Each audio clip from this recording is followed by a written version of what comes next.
Bonjour, connaissez-vous la magnanimité? Il s'agit d'une vertu. Alexandre Dianin Havard, formateur et conférencier spécialisé dans le leadership, en parle avec brio. Il m'a offert un de ses livres qui m'a éclairé.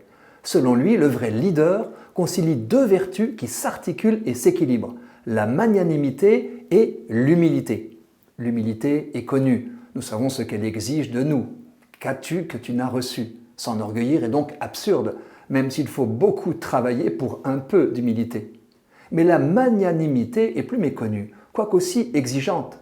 Il ne s'agit pas d'une forme de miséricorde à offrir aux plus petits, comme je le pensais en lisant de quelques puissants personnages de l'histoire, qu'il était magnanime. La vertu de magnanimité vient de la conscience d'être appelé à réaliser de grandes et belles choses, à se dépasser, à être ambitieux. Les psaumes nous y invitent, comme « Merveille que je suis » ou « Qui donc est l'homme? Tu l'as voulu un peu moindre qu'un Dieu, le couronnant de gloire et d'honneur. Tu mets toutes choses à ses pieds. » Une fois reconnue une telle grandeur, la question est « Qu'en faisons-nous » Pour Alexandre Dianin Havard, une vision faussée de l'humilité explique que trop de chrétiens désertent l'engagement politique ou la responsabilité des affaires publiques. Partant d'une définition d'Aristote, et magnanime, celui qui se juge digne de grandes choses, il explique que Thomas d'Aquin déduit de cette définition une réassomption de l'homme, car son cœur, confirme-t-il, est porté à accomplir de grandes choses. La magnanimité est bien la vertu de l'action.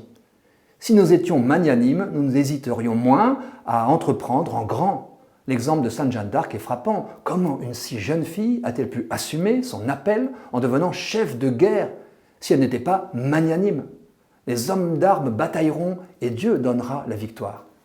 La confiance en nos capacités va de pair avec la confiance en notre Créateur.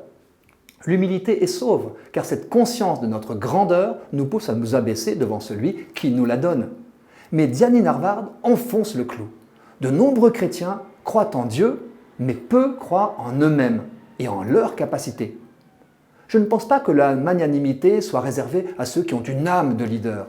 Le titre du livre d'Alexandre Dianin Havard le suggère « Créer pour la grandeur, le leadership comme idéal de vie ».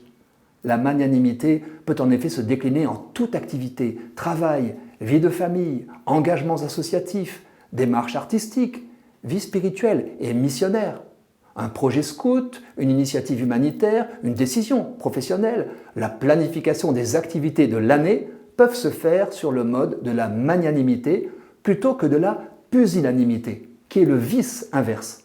Manquant de courage, de fermeté et d'audace, une personne pusillanime fuit risques et responsabilités. La magnanimité est une vertu qu'on risque de perdre avec sa jeunesse par désillusion.